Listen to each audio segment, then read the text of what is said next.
Para pamirsa pendengar carita Sunda Kang Opik di mana wae ayana, mudah-mudahan Allah masihan ka urang sadayana kasehatan dohir sareng batina. Tong poho ka para sadaya dukung ieu channel ku cara subrek. Tong hilap tekan loncengna.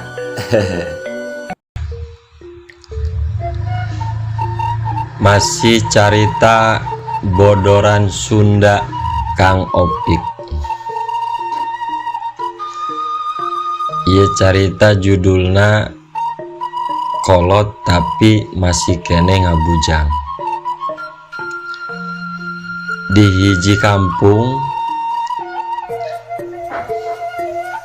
aya jalmi nu ngaranna Somad, umurna geus nyampe 38 tahun. Tapi eta si Somad masih kene ngabujang. Sifat jeung kalakuanana masih kene jiga budak. Kulantaran si Ujang teh sapopoena sok nyeunan bandring, anu fungsina eta bandring teh pikeun ngabandringan manuk. Ari makna sok ngawahatirkeun keur masa depanana kulantaran umur si Ujang teh tos kolot. Pas dina poe Minggu isuk-isuk si Ujang Somad bareng jeung emakna keur di dapur kalayan bareng ngobrol. Cek si emakna teh, "Somad, ari maneh rek iraha kawin teh?" Cek si Ujang Somad teh, "Ah engke weh mak, kalem we atuh, sabari ngomekeun bandring teh."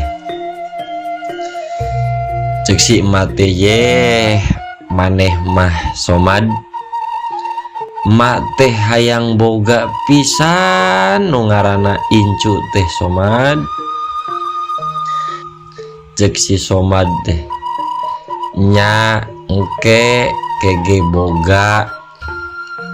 Cek si emana teh, "Somad, nyaho teu cara nak kawin teh kumaha?" Cek si Somad teh, "Nyaho atuh mak, piraku etu nyaho mah." Cek si emakna teh kieu cenah, "Kumaha coba carana?" Mending ngaharepkeun we si emakna teh nya. Si Somad teh nyaritakeun kumaha coba hayang apal nyahona kawin teh.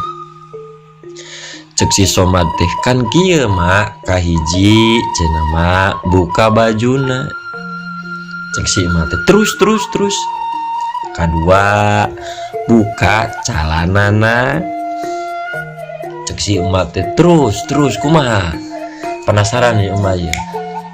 Cek si Somad teh, katilu pas katingali cangcutna poho cenah. Cek si Somad teh, "Emak geuningan pinter Somad maneh teh. Terus terakhirna kumaha?" Somad teh cenah nyaritakeun, "Ih, nya atuh mak pinter. Nya terus dicabak cangcutna mak." Cek si emak teh bari surah seuri teh kalayan bunga, terus kumaha deui cenah Somad? "Buka mak cangutna, jieun bandring weh mak cangkutna." Cek si emak teh, "Koplok sia mah budak teh ngagawean emak." Si Somad teh bari cunghar cengir teh.